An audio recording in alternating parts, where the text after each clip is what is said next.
नमस्कार, म रेम विश्वकर्मा। जागरण टेलिभिजनद्वारा सञ्चालित कार्यक्रम जागरण बहसमा यहाँहरूलाई स्वागत छ। हामीले दलितका विभिन्न सवालमा निरन्तर बहस गर्दै आएका छौँ र हामीले आज जातीय छुवाछुत, भेदभाव र समाजमा रहेका व्याप्त सामाजिक कुरीतिहरूको अन्त्यको लागि युवाहरूको भूमिका कस्तो हुनुपर्छ र के गर्दै हुनुहुन्छ भन्ने सवालमा आज छलफल बहस गर्नेछौँ। र आजको बहसमा हुनुहुन्छ युवाहरू, युथ एडभोकेसी नेपालका अध्यक्ष नरेन्द्र खतिवडा, म उहाँलाई स्वागत गर्न चाहन्छु। त्यसै गरी हुनुहुन्छ नेपाल राष्ट्रिय उत्पीडित विद्यार्थी सङ्गठनका सहसंयोजक तथा कीर्तिपुरमा जारी आन्दोलन स्पिक आउट अगेन्स्ट कास्ट सिस्टमका संयोजक रवि सञ्चुरीजी हुनुहुन्छ।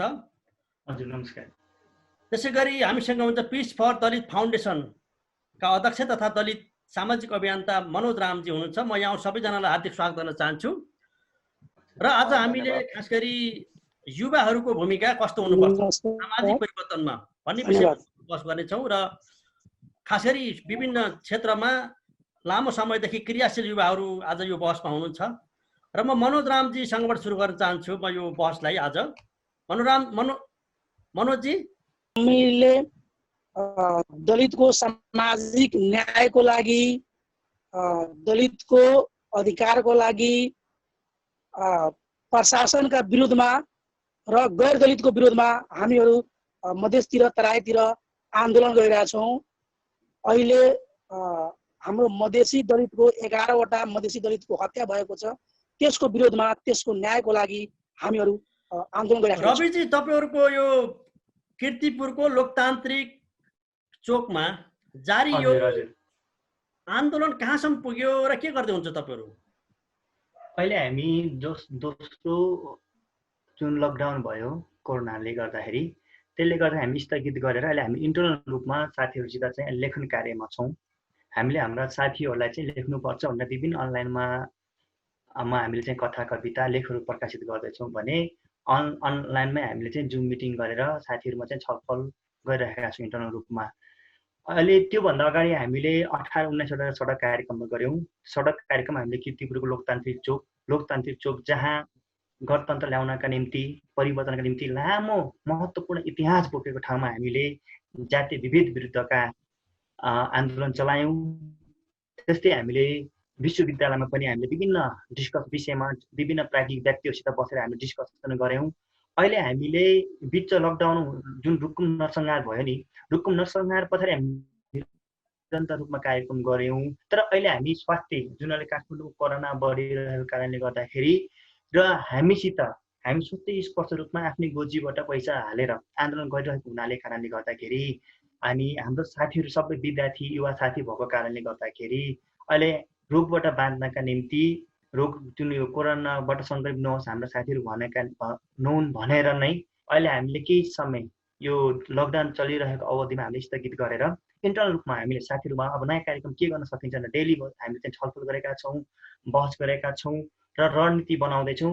यो लकडाउन खुलिसके पछाडि हामीले कसरी यो मुद्दालाई अझ सशक्त बनाउन सकिन्छ, कसरी अझ धेरै दाजुभाइ नेपाली दाजुभाइको अगाडि चाहिँ हामी मुद्दा लिएर जान सकिन्छ, नेपालभरि यो मुद्दालाई चाहिँ राष्ट्रियकरण गर्न सकिन्छ भनेरै हामी कसिरहेका छौँ। म नरेन्द्रजीसँग जान चाहन्छु।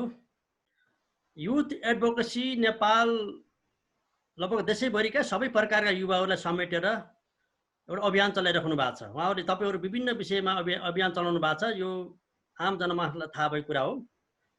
र रविजी र हाम्रो मनोजजीले जसरी यो कोरोनाको टाइममा पनि दलितहरूमाथि भएका विभिन्न छुवाछुत, भेदभाव, हत्या, हिंसा, बलात्कारका आन्दोलनहरूमा यो कोरोनाको बावजुद पनि लागिराख्नु भएको छ भने तपाईँ एउटा यति ठुलो नेटवर्कको संयोजक र युवा कता व्यस्त हुनुहुन्छ? खास गरी के काम गर्दै हुनुहुन्छ तपाईँ? अहिले चाहिँ खास गरी हामी यो अलि अगाडि अगस्त 12 मा अन्तर्राष्ट्रिय युवा दिवस पर्दथ्यो। अन्तर्राष्ट्रिय युवा दिवसमा हामीले यो शिक्षालाई कसरी अब सुचारू गर्न सकिन्छ, स्वयंसेवालाई कसरी प्रवर्धन गर्न सकिन्छ र यो कोरोना भाइरसले संसारभरि जो एउटा ह्युमेनिटेरियन क्राइसिस जो खडा गरेको छ, यस अवस्थामा अन्य युरोपका, अफ्रिका र एसियाका युवाहरू बिचमा कसरी तालमेल गरेर चाहिँ हामी काम गर्न सकिन्छ भन्ने सन्दर्भमा एउटा फोकस मेरो त्यहाँ रह्यो। दोस्रो फोकस भनेको अहिले चाहिँ खास गरी यो स्वयंसेवाको नीति नभएको हुनाले सरकारले जसरी कोभिड-19 मा युवालाई परिचालन गर्नुपर्ने थियो त्यसरी गर्न नसकिरहेको परिस्थितिले गर्दाखेरि हामी अबको स्वयंसेवक राष्ट्रिय युवा नीति कस्तो हुनुपर्छ भन्ने विषयमा बहस चलाउने प्रक्रियामा छौँ भने त्योभन्दा अलि अगाडि अघि जुन मनोजजीले हाम्रो रविजीले जो प्रसङ्ग उल्लेख गर्नुभयो यो कोरोना भाइरसकै सन्दर्भमा पनि खास गरी यो रुकुम पश्चिममा जो नवराज विक लगायतका जो युवा साथीहरूको चाहिँ जघन्य मानवाधिकार उल्लङ्घन हुने गरी जो हत्या भयो उक्त हत्यामा चाहिँ दोषीलाई कारबाही गरिनुपर्छ, निर्दोष क्षतिपूर्ति दिनुपर्छ भनेर युथ एडभोकेसी नेपाल र युथ एडभोकेसी नेपालसँग आबद्ध रहेका सम्पूर्ण युवा साथीहरू माइतीघर मण्डललाई जानेदेखि लिएर ज्ञापन पत्र तपाईँको चाहिँ प्रेस विज्ञप्ति निकाल्नेदेखि लिएर दलित आन्दोलनकर्मी साथी मित्रहरूसँग चाहिँ समन्वय सहकार्य गर्ने लगायतको क्रियाकलापमा हामी फोकस थियौँ। हजुर मनोजजी, खास गरी तराईमा धेरै घटनाहरू भए, अघि पनि भनिसक्नुभयो तपाईँले। खास गरी युवाहरूको सामाजिक परिवर्तनमा धेरै ठुलो भूमिका हुन्छ र अहिलेको खास गरी आधुनिक युवाहरू तपाईँहरू कसरी खास गरी दलित युवाहरू मात्र लाग्नु भएको छ कि या समग्र युवाहरूलाई नै समेटेर यस्ता हामी यी घटनाहरू, यी हत्याहरू, यी हिंसाहरूमा तपाईँहरू सबैलाई अगाडि बढाएर यो अभियानमा लाग्नु भएको छ? हामीहरू अहिले जुन 2 नम्बर प्रदेशमा तराईमा जुन दलितहरूको हत्या भइरहेछ, एउटा छुवाछुत, अत्याचार, दमन, शोषण लगायतका त घटनाहरू छँदैछ, तर त्यसको अन्तिम विकल्पमा जुन गैर दलितले प्रशासनहरूले जुन हत्यामै उत्रेका छन्, दलितहरूको कुनै पनि न्युमा जातीयताको न्युमा जातीयताको कारणले गर्दा हत्या नै गइरहेछन्, त्यसको विरोधमा हामीहरू नारा जुलुस, ज्ञापन पत्र, प्रेस विज्ञप्ति, छलफल, सङ्गठन निर्माण त्यस्ता गतिविधिहरू गर्नुको साथै हामीहरू अहिले मात्र दलित युवाहरू र दलित हाम्रा बुद्धिजीवीहरू, बुद्धि सर्कलहरू लाग्नु भएको छ। यसमा गैर दलितहरूको संलग्नता छैन। 2 नम्बर प्रदेशको जति पनि अहिले आन्दोलन भएको छ, जनकपुर लिएर तपाईँको सप्तरी लिएर तपाईँको रौतहटमा जति पनि घटनाहरू भए तिनीहरूको विरोधमा मात्र दलितहरू बोलेका छन्, गैर दलितले बोलेका छैनन्। त्यसकारण हामीहरू त अब गैर दलितबाट आशा गरेका छौँ, किनभने यो घटना घटाउनु भनेको गैर दलितको कारणले गर्दा नै घटनाहरू घटिराखेको छ, त्यसमा प्रशासनको कारणले गर्दा यो घटनाहरू घटिराखेको छ र प्रशासन र गैर दलितहरू मिलेर नै यो घटना घटाइरहेछन्। त्यसकारण हामीहरू उहाँबाट आशा गर्नुपर्ने कुरै छैन, किनभने हामी माथिको जुन पनि शोषण छ, जुन पनि विभेद छ, त्यो गैर दलितहरूबाट भइरहेको छ। तर यो गैर दलितहरूले जुन घटना घटाइरहेछन्, हामीमाथि दमन, शोषण, अत्याचार गरिरहेछन्, त्यसको विरोधमा लाग्ने जुन सचेत गैर दलितका युवाहरू छन्, उहाँहरू चाहनुहुन्छ भने हामीलाई सहयोग गर्नुहोस्, हामीलाई सहकार्य गर्नुहोस्। तपाईँहरू जुन गैर दलितको बिचमा जुन मानिसहरू छन्, त्यसै दलितलाई अत्याचार, दमन, शोषण गरिराखेका छन्, उहाँहरूलाई तपाईँहरू उहाँहरूको विरोधमा, उहाँहरूको विपक्षमा तपाईँहरू लागेर हामी दलितहरूलाई न्याय दिनुहुन्छ भने हामीहरू सहकार्य गर्न तपाईँहरूले हामी मिलेर यो दलितको सामाजिक न्याय, दलितको राजनीतिक, दलित अत्याचार, दमन हामीले स्वागतम छ, हामी तयार छौँ। तर अहिलेसम्म गैर दलितको भूमिका देखिएको छैन। एकछिन आउँछु। रविजी, खास गरी तपाईँ भनौँ यो अहिलेको नयाँ पुस्ता हुनुहुन्छ, युवा होइन? तपाईँहरू 21औं शताब्दीको शिक्षित युवा, खास गरी तपाईँ गाउँदेखि आएर काठमाडौँमा बस्नु भएको छ। हजुर। त्रिभुवन युनिभर्सिटीमा तपाईँ पढ्दै हुनुहुन्छ र तपाईँले पढाउनु पनि हुन्छ। हजुर। कल्पना गर्नुभएको थियो कि हाम्रो पुस्ताले पनि यस्तो जातीय भेदभावहरू हामी भोग्छौँ र हाम्रै अगाडि हाम्रो समुदायको हत्या हुन्छ, बलात्कार हुन्छ, हिंसा हुन्छ भन्ने तपाईँले सोच्नु भएको थियो? यसो घटना हेर्दाखेरि जुन गणतन्त्र आयो होइन, 10 वर्ष जनयुद्ध, हामी बालपन हुँदाखेरि 10 वर्ष जनयुद्ध भयो होइन, 62 हामी स्कुल पढ्दाखेरि 62 आन्दोलन भयो। त्यसबाट हेर्दाखेरि क्रमिक रूपमा चाहिँ यो जातीय व्यवस्था हट्दै गएको हो कि जस्तो लागिरहेको थियो हामीलाई। बिस्तारै काठमाडौँ आएर पढ्दाखेरि चाहिँ सबै साथीसँग एउटा एक किसिमको सम्बन्धहरू हाम्रो बढिरहँदाखेरि अब क्रमिक रूपमा चाहिँ यो अवशेष चाहिँ हट्दै जान्छ कि जस्तो लागिरहेको थियो हामीलाई। तर जति बुझ्दै गयो त्यति यो समाजमा चाहिँ जातीय विभेदले चाहिँ जडा गाडेर बसेको रहेछ भन्ने देखियो होइन। त्यसको पछिल्लो उदाहरण के रह्यो भन्दाखेरि रुकुम नरसंहार होइन, अङ्गेरा पाछी, शम्भु सदा, या गणतन्त्र आइसके पछाडि पनि त्यति धेरै साथीहरू, मान्छेहरू, दलितहरू विभिन्न नाममा, धारा 6 को नाममा, बिहेबारी गरेको नाममा या विभिन्न नाममा मारिरहँदाखेरि अझै पनि हट्न नसकेको रहेछ होइन। आज हाम्रा ती अग्रजहरू जसले यो दलित आन्दोलनका निम्ति आफ्नो जीवन आहुति दिनुभयो, लामो सङ्घर्ष गर्नुभयो, बलिदान गर्नुभयो, तर उहाँले गर्न खोजेको बलिदानले पनि अझैसम्म समाजको यो चेतनालाई परिवर्तन गर्न नसकेको रहेछ भन्ने देखियो। र यति हुँदै हुँदै पनि हाम्रो जति यो दलित मात्र होइन, गैर दलित साथीहरू जति आउनुपर्ने थियो यो मुद्दामा, किनकि एउटा कलङ्क हो नि त यो त होइन। एउटा नीतिले जाति व्यवस्थालाई कसैलाई मानव बनाइरहेको छ, कसैलाई चाहिँ अमानव बनाइरहेको छ, जाति जाति रूपमा चाहिँ विभेद गरिरहेको छ होइन। यो विभेद रहिरहँदाखेरि चाहिँ गैर दलित साथीहरू पनि होइन जसरी आउनु पर्ने थियो होइन त्यसरी नआइदिँदाखेरि होइन अझैसम्म यो जाति व्यवस्था रहिरहेको रहेछ होइन, जसले चाहिँ अझै पनि धेरै दलितहरूलाई चाहिँ विभिन्न ह्युमन राइटदेखि लिएर विभिन्न हक अधिकारमा चाहिँ पछाडि पारिरहेको रहेछ भन्ने जस्तो लाग्छ मलाई। नरेनजी, खास गरी तपाईँ गैर दलित समुदायको युवा हुनुहुन्छ। मनोजजी र रविजीले भने जस्तै समाजमा जातीय छुवाछुत भेदभाव इतिहासदेखि वर्तमानसम्म गैर दलितहरूबाट नै भयो भन्ने हामीले बुझिरहेका छौँ र भइ पनि रहेका छ। तपाईँ एउटा प्रगतिशील गैर दलित युवाको हिसाबले तपाईँ हिँडी पनि राख्नु भएको छ होइन, समग्र पछि आएर एउटा पत्ता हिँड्नु भएको। तर तपाईँलाई के फिल हुन्छ कि जस्तो यो समाजमा एउटा गैर दलित भएर दलित समुदायलाई यसरी विभेदहरू, अन्य अत्याचारहरू, हत्या हिंसासम्म गरिन्छ भने एउटा तपाईँ आफैले यसलाई कसरी महसुस गर्नु, कसरी रियलाइजेसन गर्नुहुन्छ र साँच्चै के कारणले यसमा चाहिँ कम हुन सकेन, किन यस्तो घट्न सक्ने यो विभेदहरू, अन्य अत्याचारहरू? सबभन्दा पहिला यसलाई अब प्र्याक्टिस र थ्योरी दुवैलाई जोडेर हामीले हेर्नुपर्ने हुन्छ।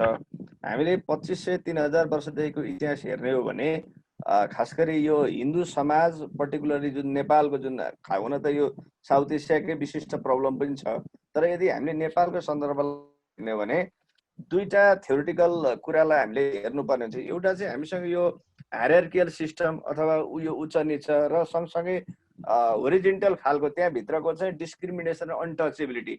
यो त्यहाँ अनटचेबिलिटी त्यसलाई हामी प्युरिटी इम्प्युरिटी अथवा शुद्ध अशुद्धको कन्सेप्टबाट पनि हामी हेर्न सक्छौँ।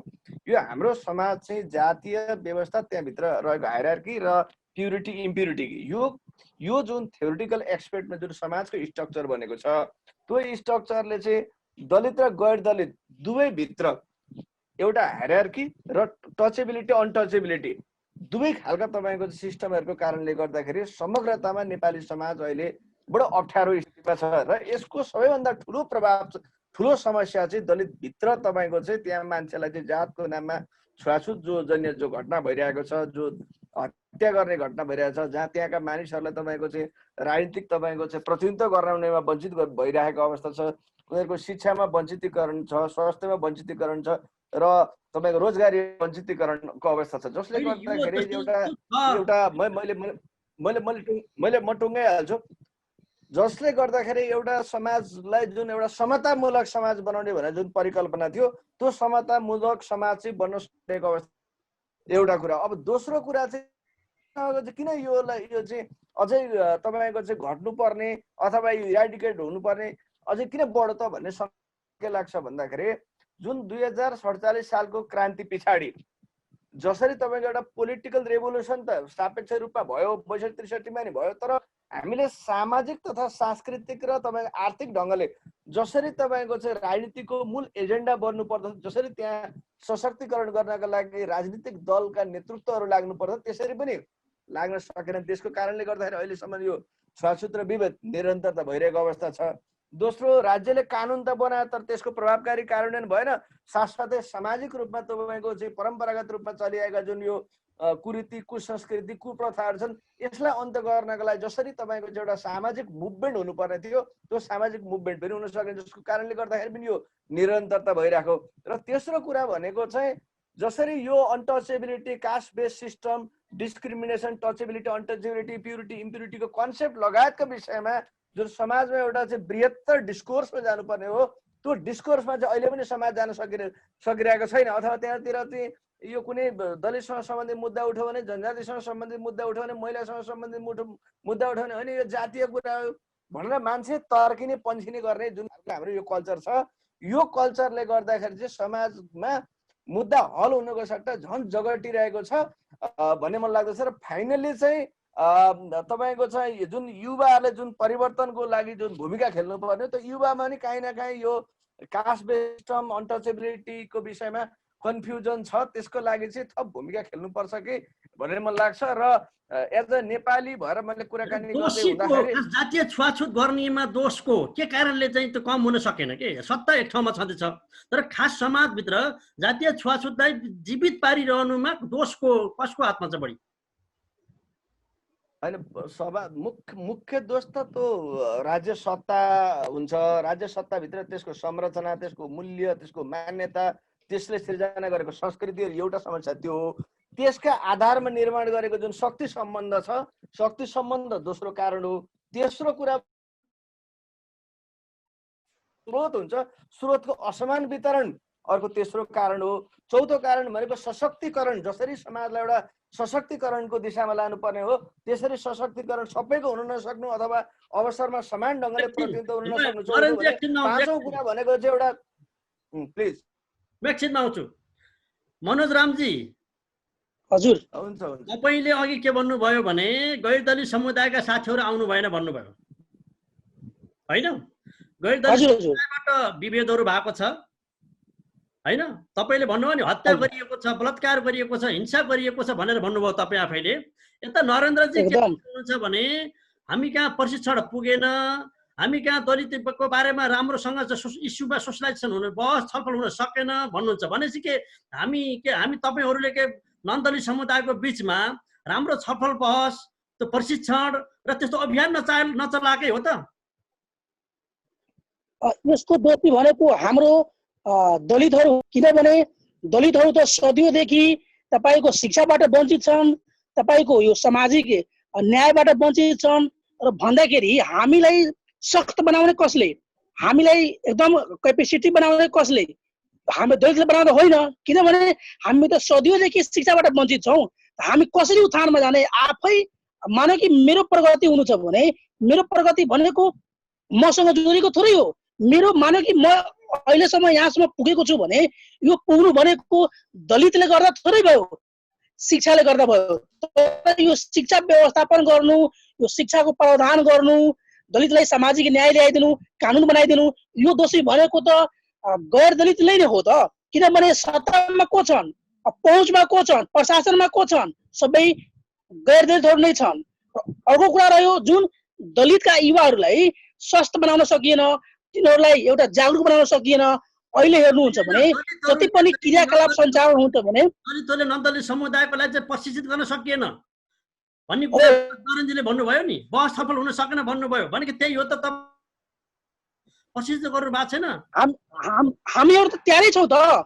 किनभने जति पनि यो छलफल गर्ने गराउने भनेको यो गैर दलितहरूको भूमिका यसमा हुन्छ। किनभने सम्पूर्ण निकायमा, राष्ट्रिय, अन्तर्राष्ट्रिय, स्थानीय सबै क्षेत्रमा गैर दलितहरूकै पहुँच छ। त्यसले नै गर्न चाहेपछि मात्र हामीहरू सबल हुन सक्छौँ। किनभने अन्तर्राष्ट्रिय स्तरका संस्थाहरूको कुरा गर्नुहुन्छ भने, राष्ट्रिय स्तरका संस्थाको कुरा गर्नुहुन्छ भने सबै गैर दलितहरूको पहुँच छ। हामी कसरी केही सिक्न पाउँछौँ त?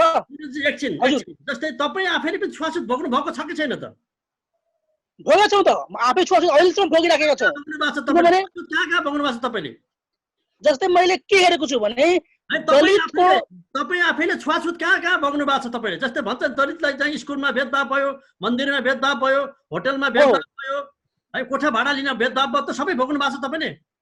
विद्यालयमा भोगेको छु, विद्यालय भोगेको छु। म एसएलसी दिने बेलामा म जातीय छुवाछुत भोगेको छु। किनभने म 2064 सालमा एसएलसी दिएको थिएँ। त्यति बेलामा म एसएलसी दिँदाखेरि डेरा लिने ठाउँमा म गैर दलित बनेर, तेली जात, सा जात बनेर मैले डेरा लिएर मैले एसएलसी दिएको छु। यसभन्दा ठुलो विभेद के हुन्छ? म त्यति बेलामा भोगेको छु। आउनेछ त्यसपछि रविजी, के साँच्चै हाम्रो पुस्ता हजुरबाहरूदेखि लिएर इतिहासमा हजुरबाहरूले पनि भोगे, आमा बुवाले पनि भोगे र हामी आफै पनि भोग्दैछौँ होइन। नरेनजीले के भन्नुहुन्छ, प्रशिक्षित पुगेन छलफल बहस पुगेन भन्दै हुनुहुन्छ नन्दली समुदायको लागि। हाम्रो मनोजजीले भन्नुहुन्छ कि हामीले कोसिस गरेका छौँ तर पनि फेरि त्यही साथीहरू नन्दली समुदायकै साथीहरूको हाबी छ सबै ठाउँमा, उहाँहरूले नै यो परिवर्तन चाहनुहुन्न भन्नुहुन्छ। भने के भयो भने जस्तो तपाईँ हामी किन यो नयाँ पुस्ताले त यो नयाँ युवाले अब चाहिँ खास गरी किन कसरी यसलाई चाहिँ परिवर्तन ल्याउन सहयोग गर्न सक्छ? सुरुमा हामीले के हेर्न जरुरी छ भन्दाखेरि कसरी दुईटा समुदायहरू बीच जाति बीचमा चाहिँ कसरी यो फ्याक्सन आयो, कसरी विभाजन भयो, त्यो विभाजनमा कसरी त्यो पर्खालहरू पहाडहरू निर्माण गरे ताकि एउटै जाति पनि विभिन्न नाममा चाहिँ एक अर्कामा चाहिँ मिलन हुन सकेनन्। ती बिन्दुलाई हेर्न र बुझ्न जरुरी छ। हामीले ती बिन्दुलाई हेर्नका निम्ति हामी मनुस्मृतिसम्म पुग्नुपर्छ। मनुस्मृतिले धर्मका नाममा विभिन्न जाति तहको रूपमा बाँडेर हरेक कुरामा मान्छेलाई विभाजित गरिदिएको छ नि त होइन।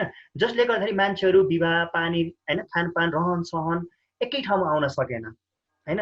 ती कारण बढ्दै जाँदाखेरि जयस्थिति मल्लको मानव न्याय शास्त्रमा आइपुग्दाखेरि रामशाहको, त्यसै पृथ्वीनारायण शाहको असल हिन्दुस्तान या जङ्गबहादुरको 1910 को मुलुकी ऐनसम्म आइपुग्दा होइन ती राज्यकै तहबाट चाहिँ कानुन निर्माण भएर राज्यकै तहबाट चाहिँ लागू गरिएको छ। लागू गरिरहँदाखेरि के गरिएको छ भने कसैलाई चाहिँ जातिकै आधारमा चाहिँ सम्पन्न गराइएको छ, राज्यको स्रोत साधनसित पहुँच बढाइएको छ, भूमि दिइएको छ, शिक्षा दिइएको छ, अवसर दिइएको छ है। तर कोही जातिलाई चाहिँ के गरेको छ भन्दाखेरि राज्यको स्रोत साधनसित पहुँच पुग्न सकेको छैन होइन, उनीलाई शिक्षा दिन सकेको छैन, भूमिहीन बनाइएको छ होइन।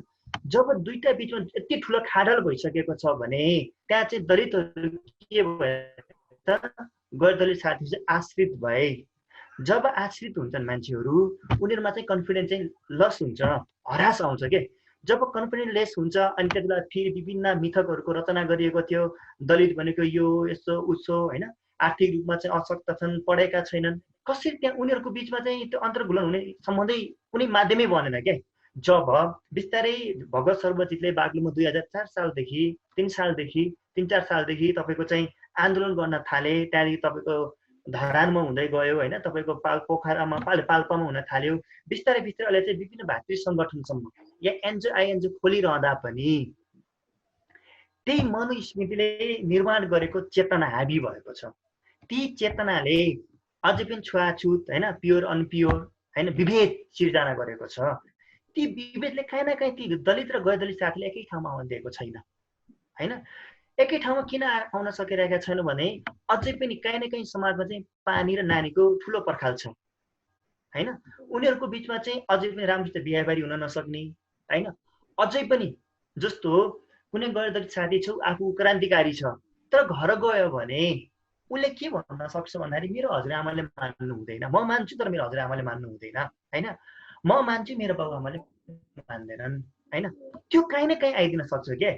या कुनै पनि दलित होइन, दलित युवाहरूमा पनि के हुन सक्छ भन्दाखेरि तपाईँको चाहिँ ऊ कसरी हुर्किरहेको छ, उसको बाबुआमाले उसलाई कसरी समाजीकरण गरिरहेका छन् त। हामी भनेको यो जात हो, मन्दिर जानु हुँदैन, पाप लाग्छ होला, कसरी हुर्काइरहेका छन् के। त्यो दुईटा विचार एकै ठाउँमा आएर अन्तर्घुलन हुन सकिरहेको छैन। जबसम्म यो अन्तर्घुलन हुन सक्दैन तबसम्म हामीले चाहिँ आफ्नो भावनाहरू, आफ्ना विचारहरू, आफ्नो पीडाहरू हामीले चाहिँ एक्सचेन्ज गर्न सक्दैनौँ। जबसम्म गर्न सक्दैनौँ तबसम्म चाहिँ गैर दलित र दलित साथी एक ठाउँमा आउन सक्दैनौँ। अर्को कुरा के छ भन्दाखेरि केही गैर दलित साथीहरू आउनु भएको छ होला होइन, तर उहाँहरूले चाहिँ साँच्चै आउनुभयो कि त्यो गर्नको लागि गैर जस्तो गरेर आउनु भएको कि प्रश्न त्यहाँनिर छ होइन। या गैर दलित साथीले चाहिँ गैर दलित साथीले चाहिँ आफू कन्भिन्स गर्न नसकेका हुन् कि होइन, या स्वार्थले केन्द्रित भएर साथीहरू उठाए जस्तो गर्नु भएको छ कि, या स्वार्थ छोडेर होइन सामाजिक परिवर्तन गर्ने भनेर आउनु भएको छ कि होइन। आज हामीले विभिन्न सङ्घ संस्थाहरू खोलिरहँदाखेरि गैर दलित साथीलाई कतिको अवसर दिनुहुन्छ होला होइन, उहाँहरूको बुझाइ कस्तो छ होला, गैर दलित भनेको चाहिँ के भनेर बुझिदिनुहुन्छ होला होइन। बाहिर जे भयो भने इन्टरनल अनचेतन मनमा के छ त होइन। ती कुराहरूले पनि काहीँ न काहीँ चाहिँ महत्त्वपूर्ण भूमिका चाहिँ खेल्छ। म तपाईँसँग फेरि आउनेछु रविजी। हजुर हजुर। नरेन्द्रजी खास गरी मनोजजीले भन्नुभयो मैले जातीय छुवाछुत भेदभाव भएको छु। हाम्रो रविजीले भन्नुभयो कि अझै पनि शिक्षित भए पनि र खास गरी यो अभियानमा लाए पनि हाम्रो बिचमा खास अन्तर्गुलन आत्मीय सम्बन्ध बन्न सकेका छैन भन्ने कुरा रविलजीले गर्नुभयो। तपाईँ नन्दलित समुदायको युवा हुनुहुन्छ, तपाईँ सामाजिक अभियानमा लाग्नु भएको छ, तपाईँ भन्नुहुन्छ म समाज परिवर्तनको लागि र समाज भएको सबै खालि विकृति हटाउनमा लाग्दैछु भन्दै हुनुहुन्छ। उहाँहरूले जसरी लाग्नु भएको छ, तपाईँ र उहाँले के आरोप पनि लाउनुभयो भने हाम्रो नन्दलित साथीहरू जसरी हामी जसरी लागेका छौँ त्यसरी हाम्रो विषयमा लाग्नु भएको छैन भन्ने आरोप पनि छ तपाईँलाई खास गरी। भनिसकेपछि अब तपाईँ गैर दलित, अब सुन्नुहोस् है त, जातीय छुवाछुत भेदभाव गर्ने पनि गैर दलित, शासन सत्ता सञ्चालन गर्ने पनि गैर दलित, तपाईँ आफै फेरि परिवर्तन गर्न लाग्दै पनि हुनुहुन्छ भनेपछि किन, के कारणले चाहिँ त्यहाँ बाधा पुर्यायो जातीय छुवाछुत र भेदभावहरू अन्त्य हुन चाहिँ? भन्नुभयो नि, यसलाई अलिकति हामी कसरी गर्न हुँदैन भने सबै नन दलितहरू चाहिँ छुवाछुत, सबै दलितहरू चाहिँ एकदमै तपाईँ त्यहाँभित्र त केही पनि छुवाछुत छैन भने यसरी अलिकति हामीसँग सोसाइटीलाई अलिकति ढ्याकै ढङ्गले विश्लेषण गर्ने पनि एउटा कल्चर त छ।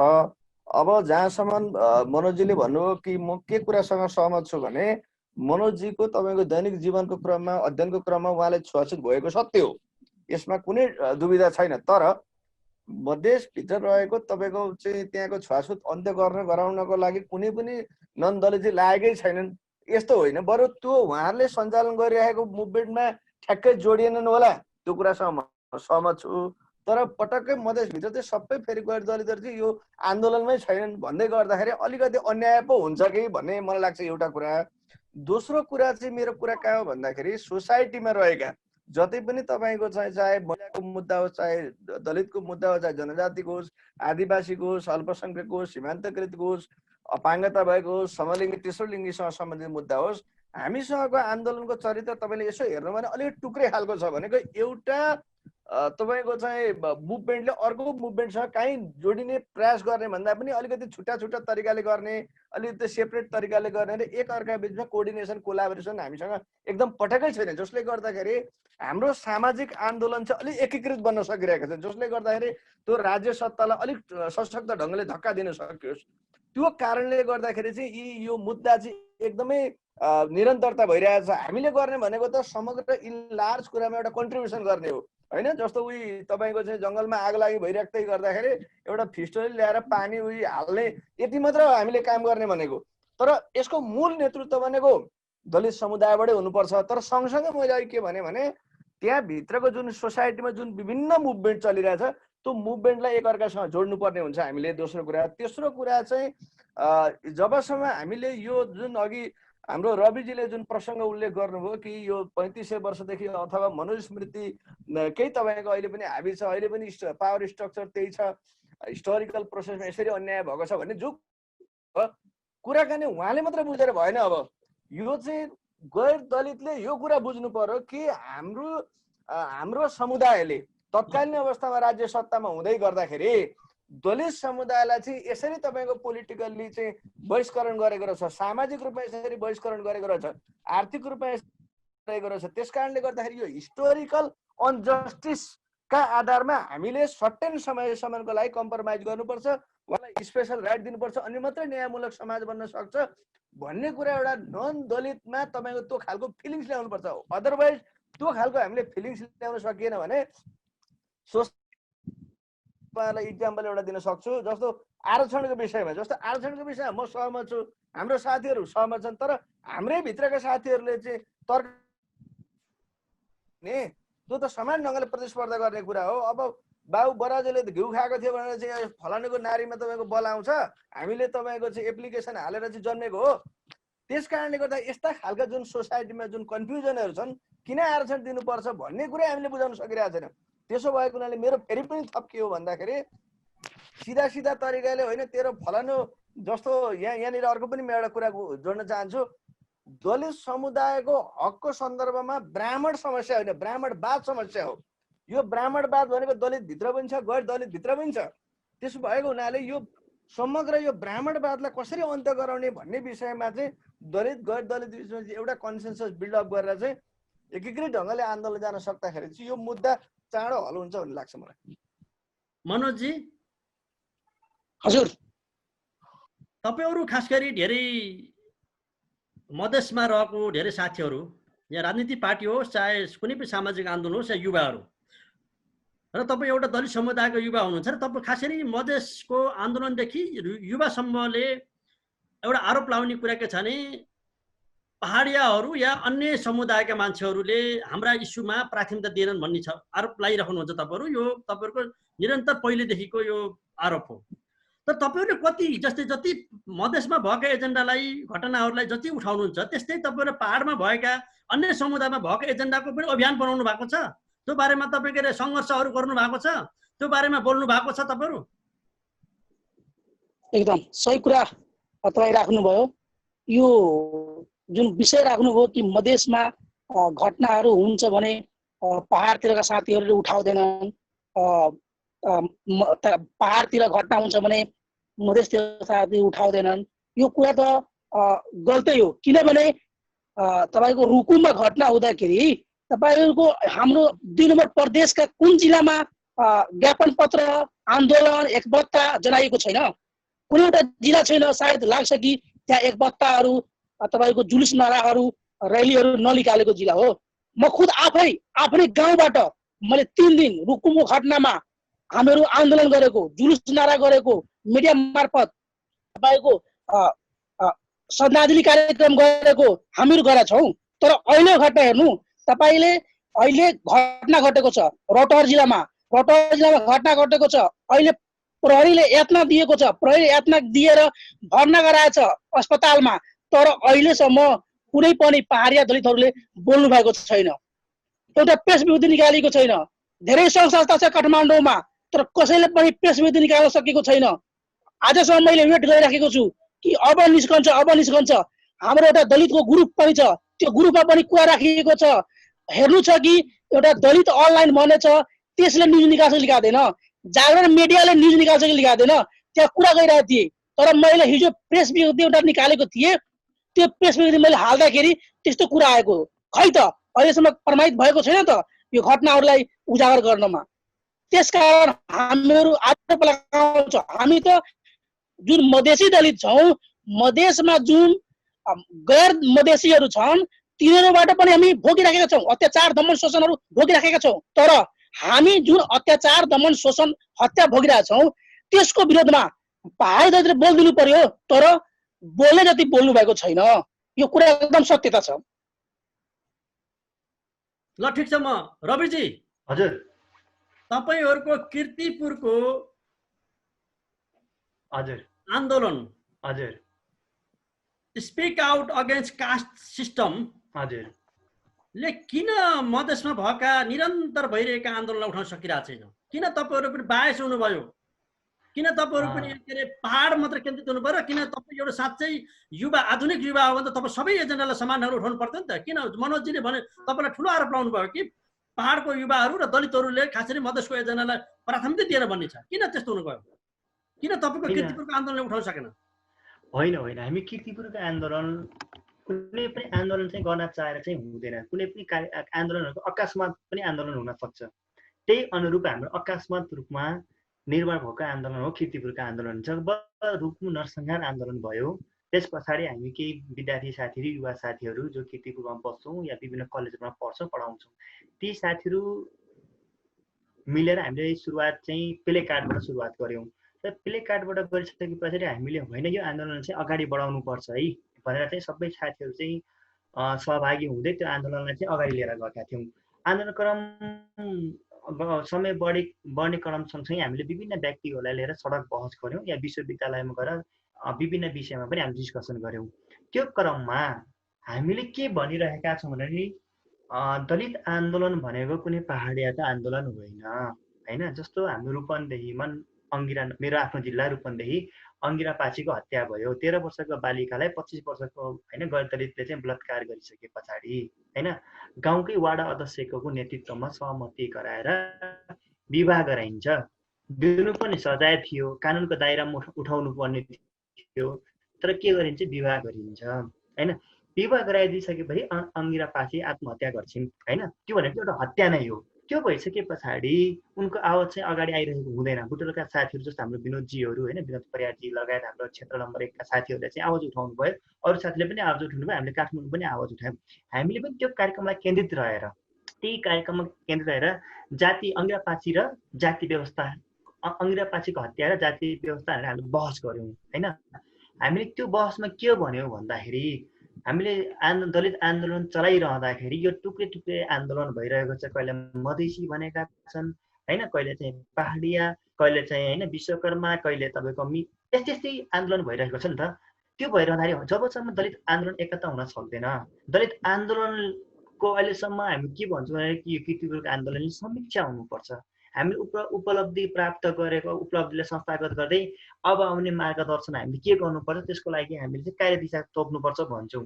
त्यो कार्यदिशा तोकिरहँदाखेरि मधेसको होइन दलितमा पनि महिला पनि मधेसी होइन, जबसम्म तराई दलित मधेसी महिलाको चाहिँ आवाजलाई हामीले छुन सक्दैनौँ, हाम्रो आन्दोलनले उनीहरूलाई चाहिँ अग्रमोर्चामा ल्याउन सक्दैन, तबसम्म हाम्रो मनोजजीले त उठाएनन्। हाम्रो पहाडका दलित युवाहरूले भन्नुभयो, किन उठाउनु भयो?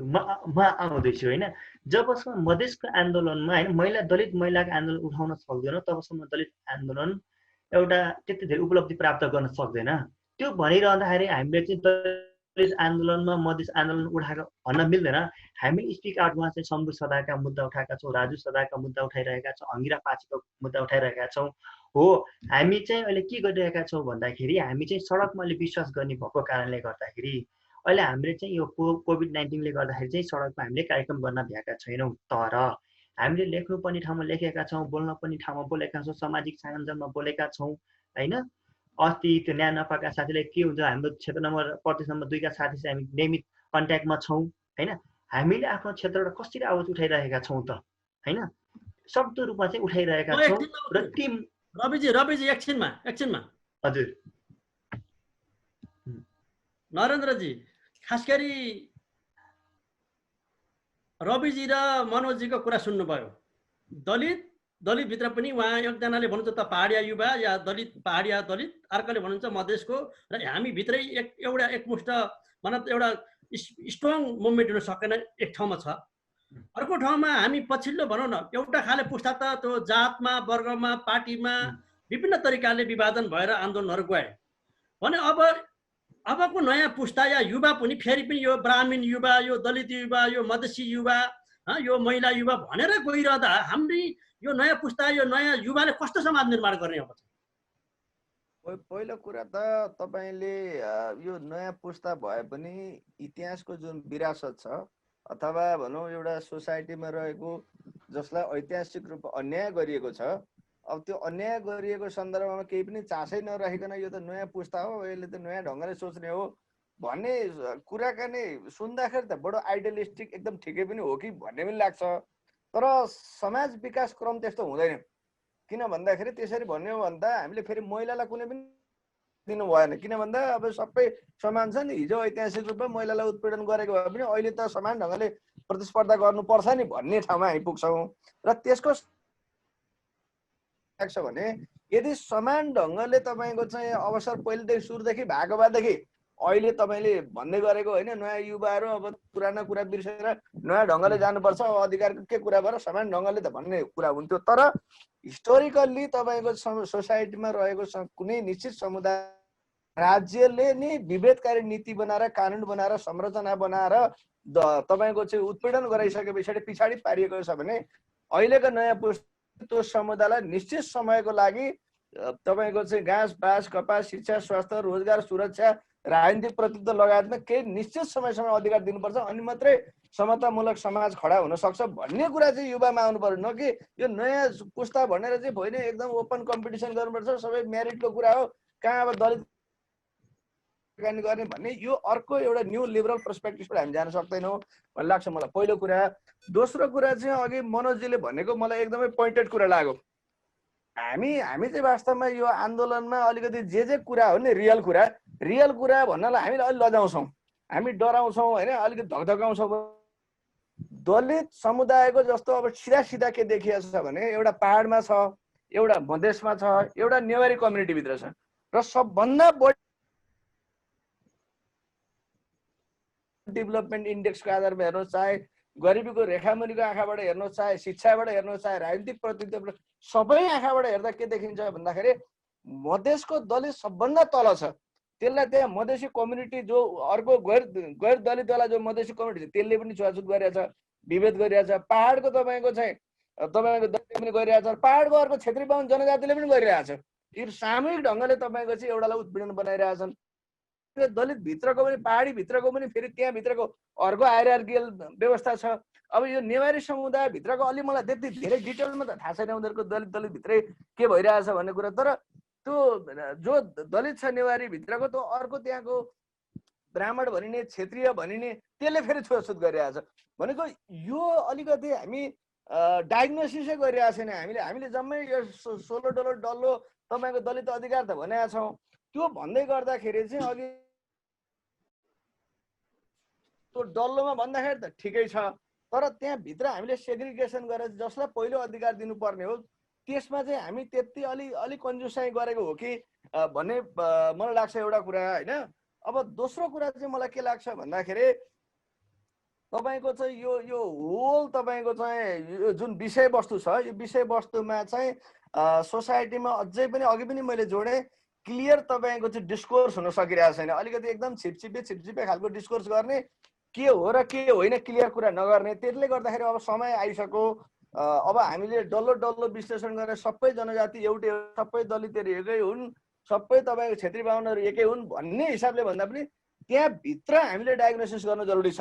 त्यो डायग्नोसिस ठिक ढङ्गले गर्न सक्दाखेरि त्यो समतामूलक समाज खडा हुन सक्छ। नत्र भने अहिलेकै मात्र अभ्यासले गर्ने हो भने त्यसले ठिक ढङ्गले जान सक्दैन। र तेस्रो कुरा एउटा के कुरा जोड्न चाहन्छु भने यो कस्तो हुँदो रहेछ भने सबैको आफ्नो आफ्नो एउटा स्कुलिङ हुँदो रहेछ, एक एक खालको स्कुलिङ हुने, अनि त्यो ढङ्गको नेसनालिटी बन्ने, ल्याङ्ग्वेजले त्यसलाई डिटरमाइन गरिराख्ने, त्यसले भूगोलले डिटरमाइन गरिराख्ने। भनेको मेरो अर्थ के हो त भन्दाखेरि अब पहाडको तपाईँको एउटा समुदाय त्यहाँ क्षेत्री बाहुन जनजाति एक ठाउँमा आइहाल्छन्। त्यो मधेसीको सन्दर्भ पऱ्यो भने तपाईँको जनजाति र मधेसी मात्रै भेटघाट भयो भने उनीहरूले अलिकति क्षेत्री बाहुनसँग सम्बन्धित पनि कन्ट्राडिक्टरी कुराकानी गर्लान्। तर फेरि ठ्याक्कै तपाईँको चाहिँ बाहुन दलित अनि तपाईँको जनजाति भयो भने मधेसीको त्यो एन्टीमा भइहाल्छन्। फेरि डल्लोमा हेर्दाखेरि मधेसी एक ठाउँमा देखिन्छ, फेरि मधेसी र त्यहाँभित्रको त्यो हल्को डोम भयो भने फेरि हल्को डोमलाई चाहिँ तल बनाएर उनीहरू अर्को बनिहाल्छन्। त्यसले गर्दाखेरि यो जुन हाम्रो एउटा जुन नेसनालिटीको जुन खालको एउटा माइन्डसेट बनेको छ, जुन खालको चाहिँ स्कुलिङ बनेको छ, त्यसले चाहिँ ठुलो समस्या खडा गरेको छ भन्ने लाग्छ। र त्यही सन्दर्भमा अघि कीर्तिपुरमा भइरहेको आन्दोलनमा किन त्यो जोडिँदैन भन्दाखेरि कीर्तिपुरमा भइरहेको आन्दोलनका त्यहाँका सङ्ख्याहरूको चाहिँ एक खालको त्यो लामो समयदेखि गर्दाखेरि एउटा माइन्डसेट बनिरहेको हुन्छ। त्यो माइन्डसेटले अर्को माइन्डसेट बनेकोसँग कोअर्डिनेसन कोलाबोरेसन गर्ने सन्दर्भमा काहीँ न काहीँ चुनौती खडा भएकै हुन्छ। र अर्को समूह पनि त्यहाँ छिर्नुभन्दा अगाडि नै प्रि अकुपाइड भएर के बुझिहाल्छ भने यो त हाम्रो होइन होला, यो त फरक होला भन्ने खालको अर्को स्कुलिङ छ। त्यसले गर्दाखेरि यो सबै स्कुलिङहरूलाई चाहिँ हामीले एकै ठाउँमा राखेर नयाँ ढङ्गले डिस्कोर्स लानुपर्छ भन्ने लाग्छ। मनोजजी, खास गरी अब खास गरी मधेसको युवाहरू होइन, नरेन्द्रजीले भने जस्तै मधेसमा नेपालमा सबैभन्दा बढी समस्या सबै प्रकारका गरिबीदेखि लिएर धेरै सबै प्रकारका समस्याहरू मधेसमा छन्, तराईमा छन्। र त्यहाँ खास गरी त्यहाँको समग्र युवाहरू पनि उठ्न सकिरहेको अवस्था छैन र खासै दलित समुदाय झन्भन्दा बढी पीडामा छन्। अब तपाईँ यो युवा भएको हिसाबले तपाईँ कसरी अब यो सबै युवासँग कसरी कोलाबोरेसन गर्नुहुन्छ तपाईँ? किनभने यो मधेसको सबै समस्या हल गर्नलाई त अब हामीले यो पहाडिया हो यो बाहुन हो भनेर यसलाई झन् विभाजन गर्ने भन्दा नि सबैलाई एक ठाउँमा ल्याएर हाम्रो मुभमेन्टलाई बलियो बनाउन तपाईँको कस्तो हुन्छ अब यो अभियान र भूमिका? सही कुरा हो। अब हामीले अब यो मधेसी दलितको कुरा हामी गर्छौँ भने मधेसी दलितलाई सामाजिक न्याय, त्यसको सामाजिक स्वतन्त्रता, समाजमा आत्मसम्मान, इज्जत प्रतिष्ठा यो सबै पाउनको लागि गैर दलितहरू, मधेसी दलितहरू र गैर मधेसीहरू सबै एक ठाउँमा हुनै पर्छ। किनभने अब सबैले यसलाई साझाको रूपमा बुझ्नुपर्छ। हामी यही समाजका व्यक्ति हौँ, हामी पनि यही समाजमा बस्नु छ, हामी पनि यही समाजमा बाँच्नु छ। त्यसकारण हामी अब दलितलाई विभेद नगरौँ, दलितलाई जातीय छुवाछुत नगरौँ, यिनीहरूमाथि अत्याचार दमन शोषण नगरौँ। अब यसको लागि गैर दलितहरूसँग हामीले सहकार्य त गर्नै पर्छ। किनभने जबसम्म सहकार्य उहाँहरूसँग हुँदैन तबसम्म हाम्रो मुद्दा कमजोर रहन्छ। किनभने हामीहरू अब हामी हेरिरहेछौँ सदियोदेखि आन्दोलन भइरहेछ के सबै घटनाहरूमा हामीहरू आन्दोलनै गर्ने सबै घटनाहरूमा आन्दोलनै गर्ने विभेद भएपछि आन्दोलन गर्ने छुवाछुत भएपछि आन्दोलन गर्ने दमन शोषण अत्याचार हुन्छ भने आन्दोलन गर्ने हत्या भइरहेछ भने आन्दोलन गर्ने के यो सबै भोग्दै जाने आन्दोलन गर्दै जाने यसको समाधानको लागि गैर दलित दलले पनि अग्रसता आउनु पर्यो उहाँहरू पनि हामीसँग सहकार्य समन्वय गर्नु पर्यो अब रह्यो अर्को कुरा हामी कसरी कोर्पोरेसन गर्ने सहकार्य गर्ने भने हामी पनि जुन सामाजिक क्षेत्रमा लागेका गैर दलितहरू हुनुहुन्छ गैर दलित युवाहरू हुनुहुन्छ उहाँहरूसँग हामीहरू छलफल गर्छौँ अन्तर्क्रिया गर्छौँ उहाँहरूसँग आफ्नो कुरा राख्छौँ ठिक छ तपाईहरू का पुर्खाहरूले तपाईका बाबाहरूले दादाहरूले हामीमाथि अत्याचार दमन शोषण गरे के तपाईहरू त्यसैलाई प्रमोट गर्ने कि त्यसको विरोधमा लाग्ने तपाईहरू त्यसको विरोधमा लाग्नुहुन्छ हामीलाई समाजमा इज्जत प्रतिष्ठा समान सामाजिक न्याय दिलाउनमा लाग्नुहुन्छ भने तपाईहरू पनि हामीसँग सहकार्य गर्नुहोस् तपाईहरू हामीसँग लाग्नुहोस् भनेर हामीहरू त्यो कुरा शिक्षित र सचेत गैर दलित युवाहरूसँग छलफल गर्छौँ अन्तर्क्रिया गर्छौँ उहाँहरूसँग कोर्पोरेसन गरेर अगाडि बढ्छौँ रविजी खास गरी हाम्रो मनोजीले पनि भन्नुभयो र नरेन्द्रजीले खास पटक भन्नुभएको छ कि गैर दलित समुदायको बिचमा डिस्कोर्स हुन पर्यो दलित समुदायको बारेमा यो अभियान चलाउनु पर्यो भनेर उहाँले पनि भनिराख्नु भएको छ भने अब तपाईँ कीर्तिपुरको आन्दोलन हुँदै तपाईँले खास गरी यो त्रिभुवन विश्वविद्यालयमा पनि तपाईँले यो दलित विषयमा डिस्कोर्स चलाइराख्नु भएको छ होइन भने अब तपाईँको यो डिस्कोर्सको त्रिभुवन विश्वविद्यालयसम्म मात्रै सीमित रहन्छ या देशका गाउँ या कुना कुनासम्म पुग्छ यो डिस्कोर्स किनकि गाउँसम्म नपुग्दासम्म त जातीय छुवाछुत र भेदभाव त नहट्ने भयो हजुर भने यसको लागि के छ तपाईँहरू कसरी बढ्नुहुन्छ अब त्योभन्दा माथि पनि बाहिर पनि जान सक्नुहुन्छ तपाईँहरू सुरुमा हामीले स्पिक आउट अगेन भन्ने बित्तिकै हामी त्यहाँ दलित मात्र छैनौँ त्यहाँ चाहिँ हाम्रो साथीहरू गैर दलित पनि हुनुहुन्छ होइन गैर दलित पनि हुनुहुन्छ दलितभित्र पनि हामीले डाइभर्सिटी राखेका छौँ त्यहाँ कुनै विश्वकर्मा मात्र कुनै परिवार मात्र या कुनै अरू साथीहरू हुनुहुन्न सबै समुदायका साथीलाई हामी चाहिँ समावेश गरेका छौँ त्यहाँ महिला मात्र होइन महिला पुरुष सबैलाई हामी समावेश गरेका छौँ पहिलो कुरा त्यो समावेश गरिरहँदाखेरि हामी त्यहाँ छलफल गर्छौँ डिस्कसन गर्छौँ र सबैले आफ्नो अनुभूति के छ कसरी यसलाई अगाडि बढाउन सक्छौँ भनेर हामी सामूहिक रूपमा चाहिँ अगाडि बढ्ने प्रयास गरिरहेका छौँ र कीर्तिपुर भनेको एउटा चेतना निर्माण गर्ने ठाउँ भएको कारणले गर्दा पनि होइन हामीले रुकुम नरसंहार जहाँ चाहिँ जनयुद्ध भयो होइन जातीय छुवाछुत मुक्त जिल्ला तर पनि त्यहाँ घटना घट्यो नि त घटना घटिरहँदाखेरि हामीले के बुझ्यौँ भन्दाखेरि राजनीतिक परिवर्तनले चाहिँ त्यहाँ दबाइदिएको रहेछ नि त हाम्रो जातीय चेतनालाई परिवर्तन त गर्न नसकेको रहेछ ती परिवर्तन गर्नका निम्ति कहीँ न कतै चाहिँ चेतना पनि परिवर्तन हुनुपर्छ चेतना परिवर्तन गर्नका निम्ति शिक्षा प्रमुख हो होइन शिक्षा भनेको चाहिँ कस्तो राज्यले शिक्षा प्रणाली चाहिँ उत्पादन गरिरहेको छ त्यो केन्द्रबिन्दु भनेको विश्वविद्यालय होइन विश्वविद्यालयमा रहेर हामीले बहस गरिरहेका छौँ हामीले विभिन्न क्षेत्रका गैर दलित वक्तालाई बोलाएका हुन्छौँ तपाईँले दलितलाई कसरी हेर्नु भएको छ उहाँहरूको बारेमा कसरी भएको छ दलितको इतिहासहरू कस्तो भइरहेको छ त भनेर हामीले फरक व्यक्तित्वलाई लिएर हामी डिस्कसन गर्छौँ त्यसलाई हामी रेकर्ड गर्छौँ पहिलो कुरा दोस्रो कुरा के गरिरहेका छौँ भन्दाखेरि हामीले भिसीलाई पनि अस्ति हामीले ज्ञापन पत्र दियौँ ज्ञापन पत्र दिइरहँदाखेरि हामीले भन्यौँ दलित विद्यार्थीलाई चाहिँ छात्रवृत्तिको उपलब्ध गराउनु पर्यो होस्टेलमा बस्ने व्यवस्थापन गर्नु पर्यो होइन तपाईँको चाहिँ हामी दलित टिचरहरू राख्नु पर्यो लेक्चरहरू राख्नु पर्यो होइन र विश्वविद्यालयले जस्तै करिकुलम बनाउँछ ती करिकुलममा पनि दलित पाठ्यक्रमलाई चाहिँ समावेश गर्नु पर्यो होइन जस्तो कि आज हामीले नेल्सन मण्डेलालाई पढिरहँदाखेरि अफ्रिकाको चाहिँ होइन जातीय के अरे यो रङ्गिए होइन रेसियल रूपमा चाहिँ विभेदको विरुद्धमा लागेको भने हामी चाहिँ शान्तिको दूत भनेर होइन दोस्रो महात्मा गान्धी भनेर हामी चिनिरहँदाखेरि आज चाहिँ हामीले भगत सर्वजितलाई पढ्ने कि नपढ्ने आज हामीले बिर्खेनगरजीलाई पढ्ने कि नपढ्ने होइन त्यस्तै दलितमा लामो आन्दोलन गरेर स्थापित भएका व्यक्तिहरूको इतिहास पढ्ने कि नपढ्ने होइन दलितका कला पढ्ने कि नपढ्ने साहित्यको अध्ययन गर्ने कि नगर्ने सङ्गीत दलितका आफ्नो सङ्गीत छला सङ्गीत इतिहास होला त्यसको बारेमा पढ्ने कि नपढ्ने दलितले चाहिँ त्यस्तो अभाव हुँदा पनि कस्तो होइन जस्तो समाजशास्त्र रूपमा समाजशास्त्रमा एन्थ्रोपोलोजी तर आज उनीहरू किन बोल्न सक्दैन त तपाईँहरू बोल्नु पर्यो भनिरहेका छौँ हामीले होइन अब त्यो भनिरहँदाखेरि हामीले सुरुमा चाहिँ 77 जिल्लाबाट चाहिँ कीर्तिपुरमा आएर पढ्ने साथीहरू चाहिँ सहकारी गर्दैछौँ उनीहरूसित हामी एकजना चाहिँ डिस्कसन गर्दैछौँ हामीले विश्वविद्यालयमा बाहिरबाट व्यक्तित्व गेस्ट लेक्चरहरू लिएर होइन 4-5 जना वक्ताहरू लिएर उहाँसित हामी डिस्कसन गर्छौँ।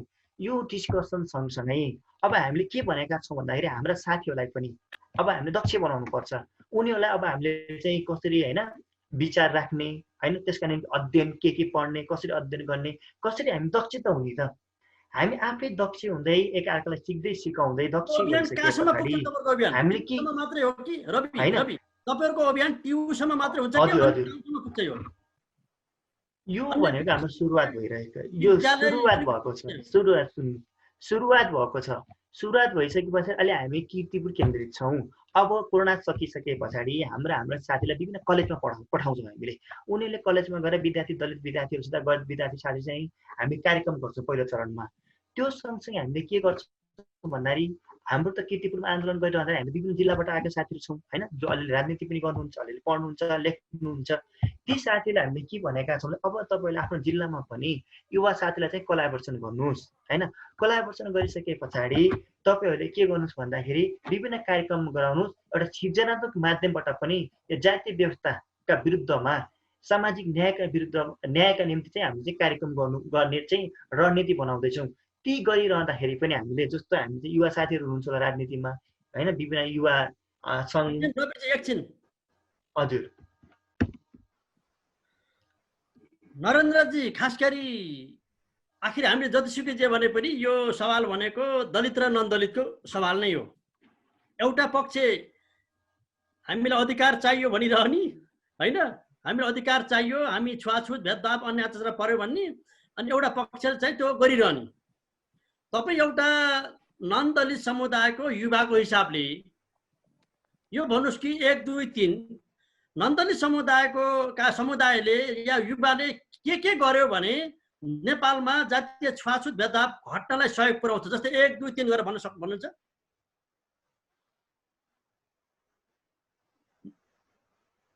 म्युट। पहिलो कुरा चाहिँ हामीले कसका विरुद्धमा लड्ने हो भन्ने कुरा चाहिँ हामीले यो त्यहाँको मधेसभित्र रहेको दलित फेरि मधेसीको विरुद्ध लड्ने, अनि यो दलित र नन्दलित भएर कुरा गर्यो भने त्यो चाहिँ हामीले चाहिँ छुट्याउनु पर्छ। हाम्रो मूल लडाइँ भनेको राज्य सत्ताको विरुद्धमा हो, सामाजिक संरचनाको विरुद्धमा। यो चाहिँ हामीले पहिला प्रश्न हुनुपर्ने एउटा कुरा छ। दोस्रो, जहाँसम्म तपाईँको यो अनटचेबिलिटी इराडिकेट गर्नको लागि बुलेट पोइन्टमा जो भन्नुभयो तपाईँले, पहिलो कुरा त वैचारिक रूपमा एक ढङ्गले क्रान्ति आवश्यक छ दलित र गैर दलित दुवै बिचमा एउटा। दोस्रो, राज्यको तपाईँको चाहिँ शक्तिमा जबसम्म दलित समुदायको अर्थपूर्ण प्रतिनिधित्व हुन सक्दैन तबसम्म सबै मिथ्या हुन सक्छ। त्यस कारणले गर्दाखेरि उनीहरूको रिप्रेजेन्टेसनलाई चाहिँ सुनिश्चित गर्नुपर्छ, दोस्रो कुरा। र तेस्रो कुरा भनेको चाहिँ अर्थमा अथवा भनेको स्रोतमा साधनमा त्यो दलित समुदायको तपाईँको चाहिँ त्यो एक्सेस हुन सकेन, त्यसको उपभोग गर्न सक्ने किसिमको वातावरण बनेन भने खालि पोलिटिकली रिप्रेजेन्टेसन गरेर मात्रै मुद्दा हल हुँदैन। त्यस कारणले गर्दाखेरि त्यो रिसोर्ससँग जोड्नुपर्छ, तेस्रो कुरा। चौथो कुरा भनेको चाहिँ अब समग्र समाजको सशक्तिकरण गर्ने भनेको विधा भनेको शिक्षा नै हो। तर शिक्षा भन्नाले फेरि अहिले जस्तो यो औपचारिक शिक्षा मात्र होइन, औपचारिक तपाईँको फर्मल, नन फर्मल, इनफर्मल तिनै खालको शिक्षा जसले समाजको रूपान्तरण गर्नलाई बडो महत्त्वपूर्ण भूमिका खेल्छ। त्यसमा हामीले ध्यान दिनुपर्छ। तेस्रो मलाई त्यो लाग्छ। र चौथो र मलाई चाहिँ लागेको अर्को कुरा के हो भन्दाखेरि चौथो चाहिँ यो जुन कास्ट बेस सिस्टम जो छ, यो कास्ट बेस सिस्टम जुन हायरार्की र प्युरिटी इम्प्युरिटीको कन्सेप्टमा छ, यसले चाहिँ दलित समुदायको मात्र होइन समग्र गैर दलित समग्र यो दक्षिण एसियालाई नै समस्या बनाएर, त्यसले गर्दाखेरि कास्ट बेस सिस्टम चाहिँ हटाउनको लागि तपाईँको चाहिँ सबै ठाउँबाट तपाईँको तर तबकामा डिस्कोर्स सुरुवात हुनुपर्छ। र फाइनली हटाउनको लागि चाहिँ यो मुद्दा भनेको कुनै दलित समुदायसँग मात्र सम्बन्धित होइन, यो समग्र देशको एउटा राष्ट्रिय समस्या भएको हुनाले जति पनि नेपालमा सोसल हामीले एउटै ठाउँमा ल्याउने, एकै ढङ्गले कोअर्डिनेसन कोलाबोरेसन गर्ने र राज्य सत्तालाई तपाईँको सशक्त ढङ्गले हस्तक्षेप गर्ने गरी गयो भने यो अहिले हामीले जो भोगिरहेको यो जातका नाममा जो छुवाछुत र विभेजनीय जो घटना छ त्यसलाई चाहिँ चाँडोभन्दा चाँडो अन्त्य गर्न सकिन्छ भन्ने लाग्छ मलाई। हस्, हामी अब कार्यक्रमको लगभग अन्तिममा छौँ र म अब रविजी खास गरी अब तपाईँ के भन्न चाहनुहुन्छ? खास गरी नेपाली समाजमा रहेका महिला, दलित, जनजाति, मधेस, मुस्लिम लगायत समग्रमा समाजभित्र रहेका सबै खाले कुरीतिहरू या विभेदहरू अन्त्य गर्नको लागि खास गरी समग्र युवाहरूलाई तपाईँले के भन्न चाहनुहुन्छ, कसरी लाग्न अनुरोध गर्नुहुन्छ? हामीले अहिले 21औं शताब्दीको कुरा गरिरहेका छौँ। 21औं शताब्दीमा विभिन्न देशले चाहिँ चन्द्रमामा जाने, मङ्गलयानमा जाने, मङ्गल ग्रहमा जाने कुरा गरिरहेका छौँ हैन। हामी नेपालमा पनि समृद्धिको कुरा गरिरहेका छौँ। तर समृद्धि कुरा गरिरहँदाखेरि अङ्गिरा पासीहरूको हत्या भइरहेको छ, नवराज उनका साथीहरूको हत्या भइरहेको छ। अझ पनि दलितहरूले चाहिँ कोठा नपाउने, दलित भएकै कारणले गर्दाखेरि अझै पनि समाजमा विभेद भइरहेको शिकार हुनु परिरहेको छ। साइकोलोजी रूपमा, शारीरिक रूपमा, मानसिक रूपमा उनीहरू विभेदमा परिरहेका छन्। जबसम्म हामीले यो विभेद हटाउन सक्दैनौँ हैन, तबसम्म समृद्धि हुन सक्दैन। जबसम्म हामी समृद्धिमा चाहिँ सबै समुदायको चाहिँ सहभागी गराउन सक्दैनौँ, तबसम्म हामीले विभिन्न राष्ट्रसित चाहिँ प्रतिस्पर्धा गर्न सक्दैनौँ। र अर्को कुरा म के भन्न चाहन्छु भन्दाखेरि दलितको समस्या दलितको मात्र होइन, गैर दलितको पनि हो हैन। मधेसको समस्या मधेसको मात्र होइन, पहाडियाको पनि हो हैन। त्यसै लैङ्गिक रूपमा हेर्दाखेरि यो महिलाको मात्र समस्या होइन, त्यहाँ पुरुषको पनि समस्या हो हैन। त्यहाँ विभेदको कुरा आउँछ नि, यो विभेद भनेको चाहिँ हामी सबैको साझा समस्या हो। यो विभेदलाई, साझा समस्यालाई हटाउनका निम्ति तपाईँ हामी सबैले एक ठाउँमा आएर सहकार्य गरेर अगाडि बढ्नुको विकल्प छैन। त्यसका निम्ति हामीले चाहिँ एउटा साझा मुद्दा बनाऊ हैन। सबै साथीहरूले चाहिँ विगतलाई समीक्षा गरौँ हैन। विगतले समीक्षा गर्दै हैन कसरी अब नयाँ कार्यनीति गर्न सकिन्छ त, यसका निम्ति चाहिँ सरकारलाई पनि हामीले चाहिँ जिम्मेवारी बनाउनु पर्यो हैन। सबै समुदायलाई चाहिँ अब दया होइन कि यो जुन पीडितहरूलाई चाहिँ अब त्यसलाई दया पनि होइन, दया होइन, उनीहरूलाई चाहिँ समान अवसर दिउँ हैन। र उनीहरूलाई चाहिँ अगाडि आउने चाहिँ मार्गहरू चाहिँ प्रशस्त चाहिँ खुल्ला गराउँ हैन। जसले गर्दाखेरि 3000 वर्षदेखि रहेको यो विभेद हैन, जसले चाहिँ कुनै मानिसमा आफ्नो ठाउँबाट जसरी सक्छौँ जति सक्छौँ त्यो गर्न चाहिँ आवश्यकता छ भन्न चाहन्छु मैले। मनोजजी, अन्तिममा खास गरी तपाईँ अब कसरी अब समग्र युवाहरूलाई, खास गरी मधेसमा रहेका र समग्र नेपालभरि रहेका सबै खाले विभेदहरू, अन्य अत्याचारहरू अन्त्य गर्नको लागि समग्र युवालाई तपाईँ कसरी आह्वान गर्न चाहनुहुन्छ र के तपाईँको प्रतिबद्धता के हुन्छ? एकदम सही कुरा हो।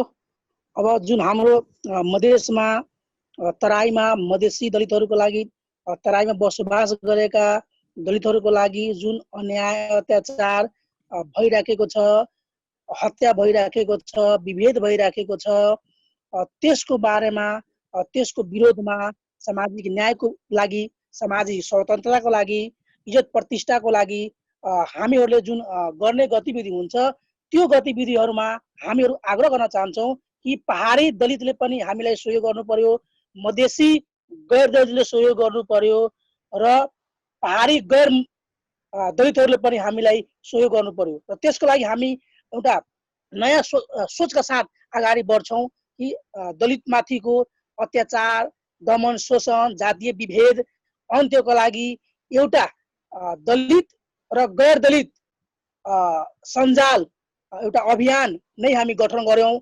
त्यसमा सचेत सामाजिक अभियन्ताहरू त्यसमा जोडौँ, त्यसको लागि म आह्वान पनि गर्दछु। र त्यसको लागि संयोजन गरिदिनको लागि पनि हाम्रो नरेन्द्र सर पनि हुनुहुन्छ, उहाँले पनि धेरै उहाँको सम्पर्कमा सचेत सामाजिक कार्यमा लागेका युवाहरू हुनुहुन्छ। यो अभियान उहाँले पनि जोड दिनु पर्यो र उहाँले पनि यसमा सहयोग र सहकार्य गरेर नयाँ कन्सेप्टका साथ दलित गैर दलित युवाहरू दलितका सामाजिक न्यायको लागि, दलितका अधिकारको लागि अगाडि बढ्नको लागि म आग्रह पनि गर्छु। र हामी सबैजना मिलेर दलितको सामाजिक न्यायको लागि, मधेसमा भइरहेका दमन शोषण अत्याचारको लागि हामीहरू जे पनि गर्न तयार छौँ। गाउँ गाउँबाट, बस्ती बस्तीबाट सङ्गठन निर्माण गरेर, गाउँ गाउँमा सञ्जाल निर्माण गरेर हामीहरू एकदम सक्रिय रूपमा मेहनत गरेर यो अन्याय, दमन, शोषण, अत्याचारका विरोधमा लाग्नेछौँ र यसमा गैर दलितको सहयोग हामी लिनेछौँ। धन्यवाद।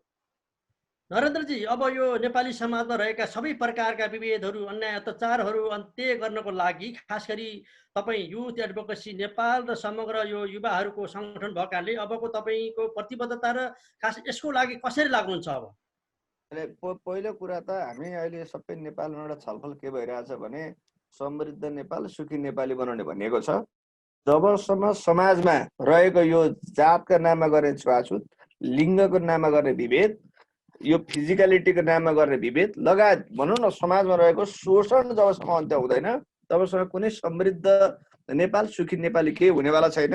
त्यस कारणले गर्दाखेरि सोसाइटीमा रहेको जति पनि सामाजिक आन्दोलनहरू छन् जुन न्यायको पक्षमा छन् त्यो विगतमा पनि युथ एडभोकेसी नेपाल, नरेन्द्र खत्री त्यसमा एकबद्धता जनाएको थियो, भौतिक रूप उपस्थित गरेको थियो र आगामी दिनमा पनि त्यो कुरा हुने म प्रतिबद्धता व्यक्त गर्न चाहन्छु। र साथसाथै मनोजजीले भनेको कुरामा खास गरी दलित र गैर दलित युवाहरूको बिचमा एउटा समन्वय सहकार्य गरेर एउटा स्पेसल मेकानिजम बढेर नेपालमा समग्रतामा यो कास्ट बेस अनटचेबिलिटी हटाउनको लागि केही जो भूमिका जो गर्न सकिने उहाँले जुन प्रसङ्ग उल्लेख गर्नुभयो त्यसप्रति पनि मेरो एकबद्धता समर्थन जनाउँदै आगामी दिनमा त्यो गर्ने कुरा पनि म यहाँ निवेदन गर्न चाहन्छु। धन्यवाद धन्यवाद।